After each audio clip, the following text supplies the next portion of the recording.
Hey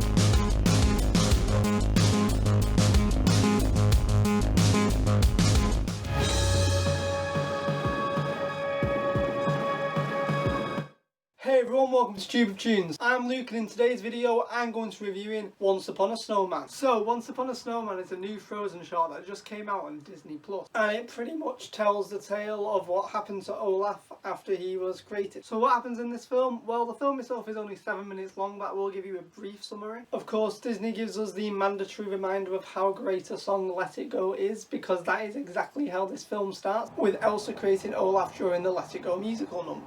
But then instead of following Elsa as she creates her ice palace, we follow Olaf as he comes to life and wanders down the mountain. From there we see him interact with different moments of the Frozen film, just missing Anna and Kristoff by this much. We have a little trip to Wandering Oaken's trading post, and we see the origin of Olaf's obsession with summer. We see him sort of rediscover his identity and learn who he is through memories. Because as we all know, water has memories, and Olaf's made of snow, he's made of water, he has memories. And we also see a great sequence with the wolves from the original film. Overall, I actually really enjoyed this film. Sure, it's 7 minutes, it's short but sweet, but it tells a really nice, fulfilling story, filling in the gaps with what happened within the first Frozen film. Not that they needed to be filled in, but it definitely is like fulfilling to watch it happen in this short. I certainly like seeing the origins of Olaf's certain mannerisms and stuff. I mean, I am a big fan of Olaf. In fact, where is Olaf?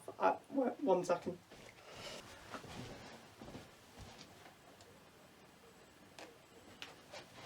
There he is, there's Olaf. I love Olaf, I think he's great, particularly in the first film. I wasn't as mad on his storyline in the second film. I know some people loved it. I found it a little bit more annoying in the second film, but here he is back to his sort of original film self, and I absolutely loved him in this short. I mean, it certainly isn't the first time he's taken a lead in a Frozen short, but I do think compared to some of the others, this might actually be the most enjoyable one. So they actually made this film almost immediately after finishing Frozen 2. And so it was actually completed a long time ago, way before we entered lockdown. And as such, the character models and rigs that they use in this film are the ones for the characters from the second film, as they're more advanced and upgraded and just work better with Disney's current workflow. But of course they are all in the outfits from the first film, so it's not too jarring. But because they are using these new models and these new rigs, there are certain moments where you see like scenes from the original film but from different angles from Olaf's point of view. But they weren't able to take those original scenes from the first film and just shift the camera around, because it wouldn't match the models they're using within this shot itself. So in fact they actually had to reanimate a lot of the scenes from the first films, and they do match extremely closely but with the new models and rig. I mean, I'm really impressed with how well they managed to make this work. It looked brilliant. Like, there was a true attention to detail in making sure this felt like the original Frozen film and not the sequel. They even said they decided to reuse Matterhorn, which was the snow simulation that they used in the first film, just to make sure that it had that feel of the first film and the snow felt right. Also, the second film didn't really use snow anywhere near as much as the first film, so they probably had to.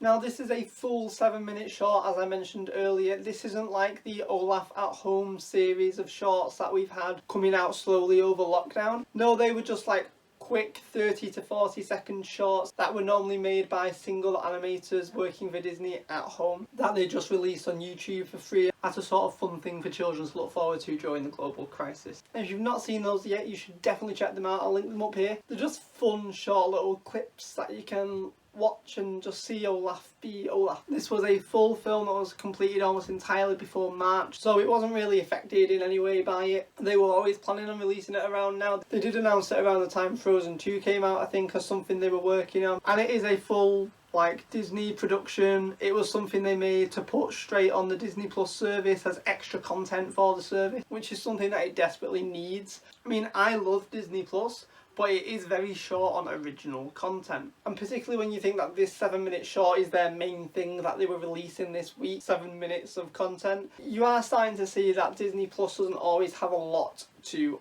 offer. You know, we haven't had much like big original content from the service in a while. I think the last like major thing was Star Wars The Clone Wars Season 7, and that ended back in like April. I mean, now it's been a year since Disney Plus launched in the US, we are starting to see like the second round of content start coming. We've got the National Geographic series The Right Stuff airing at the minute. The Mandalorian season 2 comes out next week, and Marvel's WandaVision is coming out at some point this year, probably as the Mandalorian is wrapping its season up. Of course, lockdown did put a dampener on a lot of the content they wanted to release.